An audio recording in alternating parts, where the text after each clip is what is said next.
திரு முருகானந்தம், நீங்கள் அதே கேள்வி தான் உங்களுக்கு வேறு விதமாக வைக்கிறேன். நீங்கள் இப்போ நாங்கள் வந்து மீண்டும் ஆட்சிக்கு வருகிறோம், இத்தனை இடங்களை பெறுகிறோம் அப்படிலாம் சொல்கிறது ஓகே. தமிழ்நாட்டில் இரட்டை இலக்கம் அல்லது தமிழ்நாட்டில் பெரிய மாற்றம் வந்துடுது அப்படிங்கிறதுக்கான அடிப்படை எங்கிருந்து வருது? அது வந்து சாத்தியமா அப்படிங்கிற ஒரு கேள்வி இருக்குல்ல. நீங்கள் ஒரு வாரம் வெயிட் பண்ணுங்க, நான் உங்களுக்கு சொல்கிறேன் அதே கருத்தை நான் உங்கள்கிட்ட சொல்ல முடியும். 300 இடங்களுக்கு மேல் வெற்றி பெற்று ஆட்சி அமைக்க போகின்றாள் அப்படின்னு சொன்னாரு. அப்படி ஆட்சி அமைக்க போகிற அந்த மாதிரி ஒரு சூழ்நிலை இருக்கின்றது அப்படின்னு அவரு நம்பினார்னா நான் நம்புறேன். நான் முழுமையாக நம்புறேன். பிஜேபி 3வது முறையாக பிரதமர் அவர்கள் ஆட்சிக்கு வரப்போகின்றார்கள், அடிச்சு சொல்லுகின்ற வரப்போகின்றார்கள் அப்படின்னு சொல்லி. அப்படி வரலைன்னா நான் கட்சியிலிருந்து ரிசைன் பண்ணிக்கிறேங்க. கார்த்திகை செல்வன் இது ஓபனா சொல்றேன்.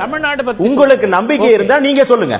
சரி, தமிழ்நாட்டுல நீங்க எடுத்து சார், நான் தைரியமா சொல்றேங்க சார். நான் ஆல் இந்தியா போஸ்டிங்ல இருந்திருக்கிறேன், அத்தனை மாநிலத்தில் இருந்திருக்கிறேன், இப்ப தமிழகத்தினுடைய மாநிலத்தினுடைய பொதுச் செயலாளர் இருக்கிறேன். அடிச்சு சொல்றேன், நரேந்திர மோடி அவர்கள் 3வது முறையாக பிரதமர் பதவி ஏற்கவில்லை என்று சொன்னால் நான் கட்சியிலிருந்து ரிசைன் பண்ணிக்கிறேன் சார்.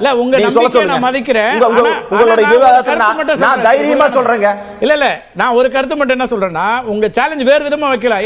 எனக்கு கான்ஃபிடன்ஸ் இருக்கு. கட்சி 100% கூடவே நிக்க வேண்டியதா ஒரு மூத்த நிர்வாகியா நம்மளுடைய கடமை. அதனால அதை விட்டு போகணும்னு அவசியம் இல்ல, நீங்க இருந்தே கூட பண்ணியாக்கலாம்.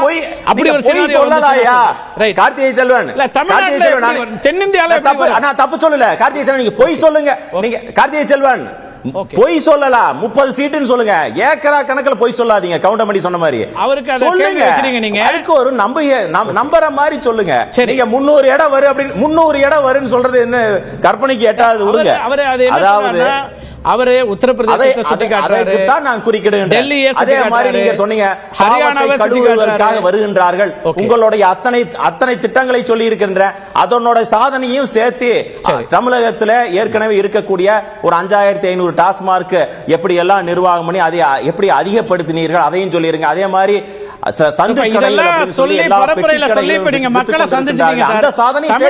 என்ன வரும் உங்க பிரெடிக்ஷன் சொல்லுங்களேன். இப்ப இந்தியால மீண்டும் 3வது முறையாக பிரதமர் மோடி வருகிறார், இத்தனை இடங்கள் பெறுகிறோம்ல அடிச்சு சொல்றீங்களா? தமிழ்நாட்டில் உங்க ஜட்ஜ்மெண்ட் என்னன்னு கேட்கிறேன். தென்னிந்தியால தமிழகத்துல இரட்டை இலக்கத்துல 20% மேல வந்து பாரதிய ஜனதா கூட்டணி அதனுடைய சதவீதத்தை பெறும். சரி, இடம்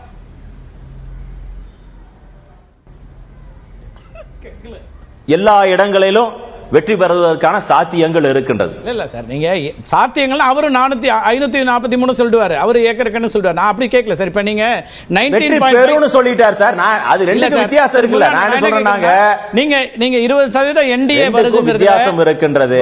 ஏற்கனவே நீங்க வெற்றி பெறுவதற்கான சாத்தியங்கள் இருக்கின்றது. நீங்க அப்போதே 19% வாக்குகளை பெற்றிருக்கீங்க 2014ல. மாற்றுக்கருத்தே இல்ல. இதுவரைக்கும் ஒரு படி மேல போய் சொல்றேன். நான் சொல்லலீங்க தமிழ்நாட்டுல தென்னிந்தியால பெற போறீங்க. நான் சொல்லலீங்க.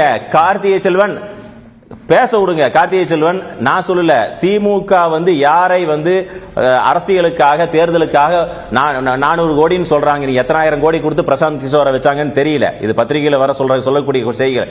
அவர் சொல்றாரு 3வது முறையாக பிரதமர் அவர்கள் பதவியேற்பார்கள். தென்னிந்தியாவை பொறுத்த வரைக்கும் மிகப்பெரிய ஒரு பலத்தோடு பாரதிய ஜனதா கட்சி வரப்போகின்றது. தமிழகத்தில் 20% மேல வந்து பாஜக அவருடைய சதவீதத்தை குறைந்தபட்சம் 2 இலக்கு எண்ணிக்கையில 20 சீட்டுக்கு மேல நாங்க வெற்றி வருவோம். 20 சீட்டு வெற்றி பெறீங்க. இதுதான் நான் கேட்ட எண்ணிக்கை. உங்க நம்பிக்கை, உங்களுடைய ஜட்ஜ்மெண்ட்டையும் உங்க நம்பிக்கையும் நான் பதிவு பண்றேன். அதுல ஒன்றும் தப்பு இல்லை. அவருடைய அது கருத்து சொல்றேன். பிரச்சனை உங்களுக்கு மாற்று கருத்து இருக்கா? இல்ல கண்டிப்பா. ஓகே, அவர் சொன்னார்ல கட்சியை விட்டு போறேன்னு. தமிழ்நாட்டில் நீங்க 20 சீட்டு ஜெயிச்சிட்டீங்கன்னா நான் திமுக விட்டுட்டு பிஜேபியில சேர்ந்துறேன் சார். ஓபன் சவால். ஓபன் சவால். நீங்க 20 தேர்ட் டைம் இல்ல இல்ல தேர்ட் டைம் இன்டர்பிரட் பண்றீங்க. திமுக ஓபன் சவால் சொல்றேன். திமுக ஒரே ஒரு விஷயங்க. ஒரே ஒரு விஷயம். நீங்க தான் கட்சி ஆரம்பிச்ச சீனியர் ஆச்சே. தைரியம் இருந்தா தனியா நிக்க வேண்டியதுதானே சார். நாங்க ஜூனியர். கார்த்திகை செல்வன் நான் சேலஞ்ச் வைக்கிறேங்க. நீங்க தான் பயங்கரமான உங்க கட்சி தான் பயங்கரமான சீனியர் ஆச்சே. தைரியம் இருந்தா தனியா நிக்க வேண்டியதுதானே. அது தேர்தல் முடிஞ்சிருச்சு சார். அடுத்த தேர்தல்ல நம்ம அது பேச வர உங்களுக்கு திறமை இருந்ததுனா, நம்பிக்கை இருந்ததுனா தனியா நிக்க வேண்டியதுதானே.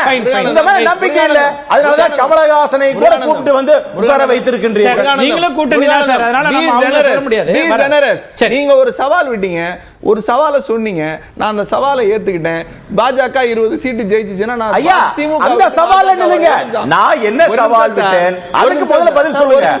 ஒரு நிமிஷம் அதுக்கு பதில் சொல்லுங்க. அதுக்கு அடுத்து நான் வரேன். நீங்க கூட்டணி வச்சு சீட்டு ஜெயிக்குன்னு சொன்னீங்கல்ல, கூட்டணி பேசுனீங்கல்ல, கூட்டணி பேசுனீங்கல்ல, ரெண்டு சவால் உங்களோட கூட்டணியில இருந்த எல்லா கட்சி இப்ப உங்களை என்ன சொல்லிருக்காங்க சொன்னீங்கல்ல, தமிழ்நாட்டுல நீங்க முன்னாடி சொன்னீங்கல்ல, வந்துருமான்னு பாருங்க. வர பிரச்சனை ஒண்ணும் இல்ல. அவர் என்ன நீங்க காமெடி பண்றதுக்கு ஒரு அளவு இருக்குதுங்க. மோடி வராரு, நான் அதை சேலஞ்ச் பண்றேன்றாரு.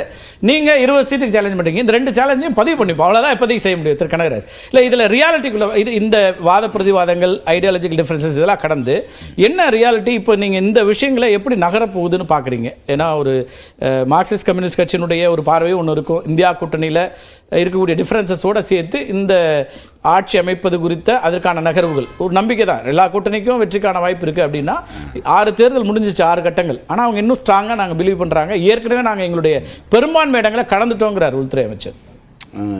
ஏக்கர் கணக்கில் போய் சொல்கிறாங்கன்னு சொன்னார். ஏக்கர் கணக்கில் ஒரே ஒரு உண்மையை மட்டும் சொல்லிட்டு நான் போகிறேன். கடலூர் பன்ருட்டி நகர் குருலட்சுமி அம்மாள் அறக்கட்டளை 1.8 ஏக்கர், சொத்து மதிப்பு 100 கோடி. அதை அபகரித்தவர் ராமச்சந்திரன். அவர் இருக்கிற கட்சி பாஜக. அதுக்கிட்ட இருந்து இந்து சமய அறநிலையத்துறை அதை வாங்கியிருக்கு. ஒரு ஏக்கர் கணக்கில் ஒரு உண்மை கேட்டதுனால அதை சொல்லிடுறேன். சரி, ஓகே. எங்களுக்குள்ள கருத்து வேறுபாடு இருக்குது சார். ஓகே. அதே மாதிரி பினராயி விஜயன் அந்த லிஸ்ட் நானும் சொல்றேன், அதே ஆட் பண்ணி பினராயி விஜயன் நீங்க பேசல, அவர் முடிச்சிட்டோம்.